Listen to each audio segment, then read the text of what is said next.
Effects of human activities on the environment, उसमें एक सब टॉपिक आ रहा है that's name is the acid rain.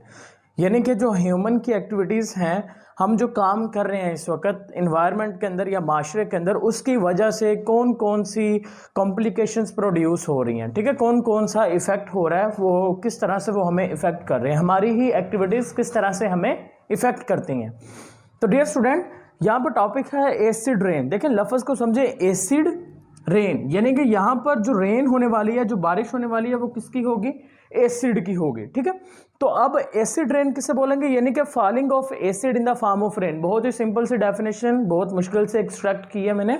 देखें फॉलिंग ऑफ एसिड, एसिड का गिरना किस फॉर्म के अंदर? रेन के फॉर्म में गिरना, उसको क्या नाम दे दोगे? एसिड रेन का नाम दे दोगे। डियर स्टूडेंट, अब एसिड रेन प्रोड्यूस कैसे होती है? अब देखें ज़रा, हम जब फॉसल फ्यूल्स को बर्न करते हैं, जलाते हैं, लकड़ी वगैरह को, पेट्रोल को, इन चीज़ों को जला रहे हैं, उनके जलाने से क्या होता है? नाइट्रोजन डाइऑक्साइड और सल्फर डाइऑक्साइड्स प्रोड्यूस होते हैं। या फिर फैक्ट्रीज़ के अंदर या फिर थर्मल पावर स्टेशंस के अंदर जहाँ पर एनर्जी प्रोड्यूस की जाती है, बिजली बनाई जाती है, वहाँ पर भी क्या हो रहा है? वहाँ पर फॉसल फ्यूल्स के जलाने से ये गैसेस बहुत ज़्यादा तादाद में प्रोड्यूस होती हैं। अब ये जो गैसेज हैं, ये गैसेज किधर जा रही हैं? एटमॉस्फेयर में जा रही हैं। डियर स्टूडेंट, जब बारिश होती है तो अब बारिश में पानी है, अब वो जो पानी होता है ना, वो पानी जैसे ही फिजा के अंदर मौजूद सल्फर डाइऑक्साइड या नाइट्रोजन डाइऑक्साइड के साथ मिलता है तो वो क्या बना देगा? वो कंजक्टिवली सल्फ्यूरिक एसिड और नाइट्रिक एसिड बनाता है। यानी कि फिजा के अंदर क्या था? सल्फर डाइऑक्साइड थी। अब वो जो सल्फर डाइऑक्साइड है वो किसके साथ मिल गई? वो मिल गई वाटर के मालिक्यूल्स के साथ। और किस वाटर के मालिक्यूल के साथ? जो बारिश के पानी था ना बारिश का, उसके साथ फिजा के अंदर ही, हवा में ही वो पानी सल्फर डाइऑक्साइड के साथ मिलकर किस में चेंज हो गया? सल्फ्यूरिक एसिड में। इसी तरह से नाइट्रोजन डाइऑक्साइड वाटर के साथ मिलकर किस में चेंज हो गया?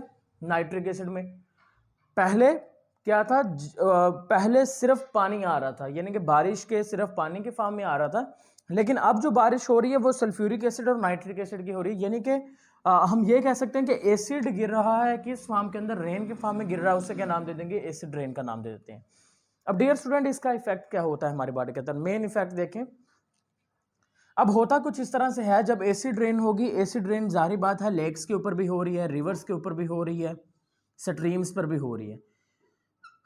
अब डियर स्टूडेंट, इन स्ट्रीम्स के अंदर, लेक्स के अंदर या फिर रिवर्स के अंदर मछलियाँ वगैरह मौजूद हैं, और मछलियों के अलावा बाकी और भी आबी जो जानदार हैं पानी के अंदर जो रहते हैं, जिसके अंदर काफ़ी सारे जानदार आ जाएंगे, वो सारे के सारे पानी के अंदर मौजूद है।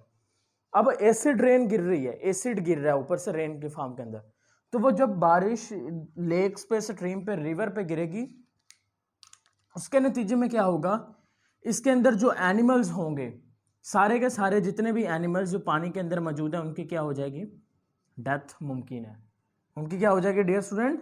एनिमल्स की डेथ हो सकती है। तो पहला इफेक्ट क्या आ गया? पहला इफेक्ट ये होगा कि जितनी भी आबी मखलूक है वो सारे के सारे ख़त्म हो रही है।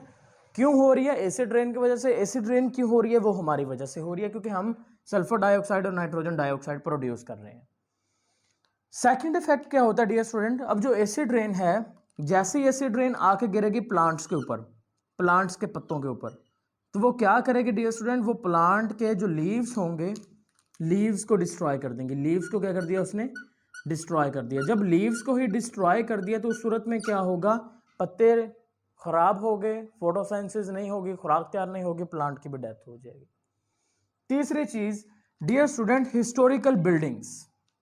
यहां पर मैं जिक्र किसका कर रहा हूं? Historical buildings. बहुत सारी तारीखी इमारत, हिस्टोरिकल बिल्डिंग्स, यानी कि बहुत सारी जो तारीखी इमारत हैं, जैसे कि ताजमहल वगैरह। अब जब एसिड रेन इन बिल्डिंग्स पे होगी तो इन बिल्डिंग्स पे जो मौजूद मार्बल है डियर स्टूडेंट, उस मार्बल की जो चमक है वो क्या हो जाएगी? ख़त्म हो जाएगी।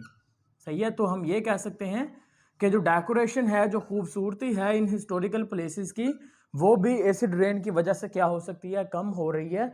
और इसके अलावा डियर स्टूडेंट एक और इफेक्ट मैं आपको बताता हूँ। अब acid rain dear student soil पे भी हो रही है, ज़मीन पर भी हो रही है।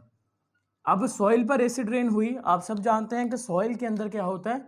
सॉइल के अंदर होते हैं प्लांट्स की रूट्स, और प्लांट्स की जो रूट्स होती हैं वो पानी को, न्यूट्रिएंट्स वगैरह को एब्जॉर्ब करने के लिए बहुत ज़्यादा ज़रूरी होती हैं। अब क्या होगा? जैसे ही एसिड रेन सॉइल पे गिरेगी तो वो क्या करेगी डियर स्टूडेंट, वो सॉइल की कंपोजिशन ही चेंज कर देगी। सॉइल की कंपोजिशन क्या कर दी उसने, चेंज कर दी। अब सॉइल की कंपोजिशन चेंज हो गई है, अब वो जो कंपोजिशन सॉइल की हो गई है, उस कंपोजिशन के अंदर जो प्लांट्स हैं वो प्लांट सर्वाइव नहीं कर सकेंगे, तो इस तरह से प्लांट्स की डेथ भी हो जाएगी। That is the acid rain and effect of acid rain on the human environment, on the plants, on the animals present in the lakes, streams and river, as well as the historical buildings.